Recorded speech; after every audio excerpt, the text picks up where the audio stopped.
Love Kita Noon, Kailan Magbabalik sa Dati, Si Kaloy ug uban pa. Kini ang mga hit songs nga gipasikat sa Filipino rock band gikan sa Leyte. Busa duyugan na ta sila karong buntaga ang bandang Haganas.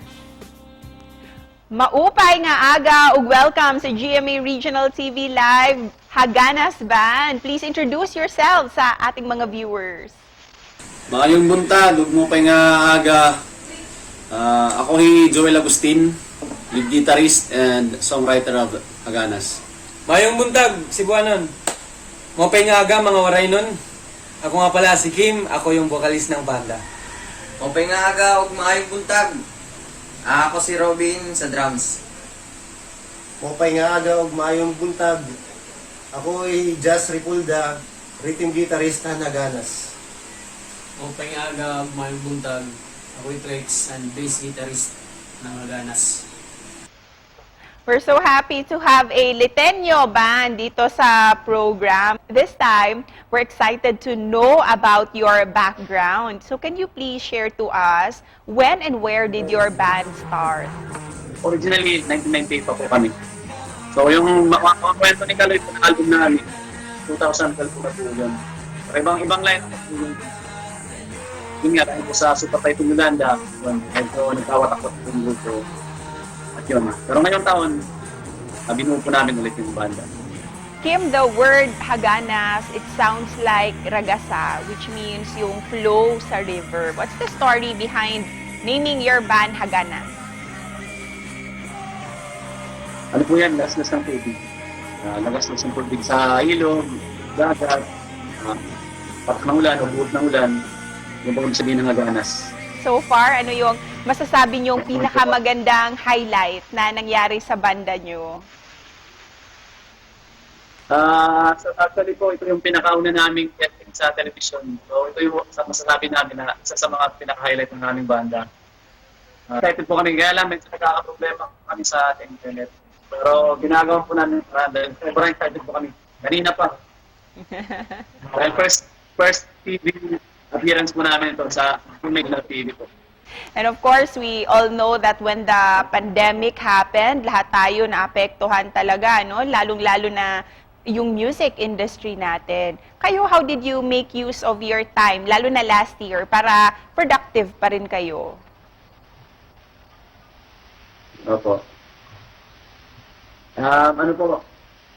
Passion po talaga po namin ng musika po, kaya ginagawa po namin ng paraan para patuloy po talaga ang aming pagmamahal sa musika. At ngayong bumabangon na tayo from this pandemic, kaya naman para mas ma-encourage yung mga viewers natin this morning, pwede bang manghingi ng kahit short performance dyan from your band?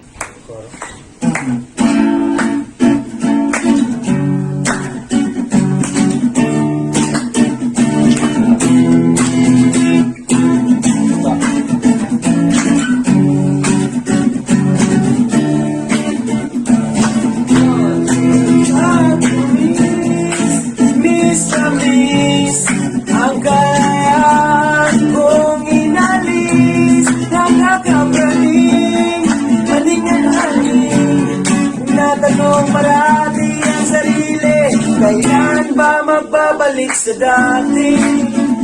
Sa dati, nagbabalik sa dati.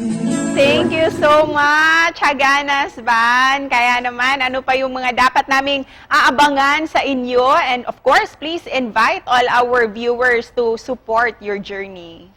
Ano natin sa YouTube, yung kailan magbabalik yung music video. Oo po, meron kaming music video. Nakasama namin dito si Robby Rodriguez, si Dabar Kansrobi, kasama namin dito. So i-type nyo lang, kailan magbabalik sa dati, Haganas official music video. At saka meron din po kaming yung sa Spotify, Deezer, Apple Music, iTunes. Maaari nyo po kung mapakinggan yung mga kanta namin. At saka yung kailan magbabalik sa dati. Sa lahat po ng musical platforms. Yun po. May bago kaming kanta nga pala nire-release ngayong November. Ang pamagat po nito ay Alaala. So abangan nyo po at saka meron kaming album na i-release early next year. And to end this interview on behalf of the band, Joel, what's your message of hope para sa lahat ng mga kapuso natin? Okay sa lahat po ng mga kapuso, huwag po tayong mawawala ng pag-asa. Hanggat nabubuhay tayo, meron pang pag-asa. At huwag tayong makakalimot manalangin sa taas. Siyang nakakalam sa lahat. At saka, alam natin na darating ang panahon na babalik din tayo sa normal. Malapit na nga, malapit na yan, malapit na. Tiwala lang tayo sa Diyos. So ayun po, maraming salamat po sa inyong lahat. Maraming salamat. Maraming salamat po sa GMA 7 Cebu. Maraming salamat, Haganas Band, for your time. Maraming salamat. Ingat kayo lahat.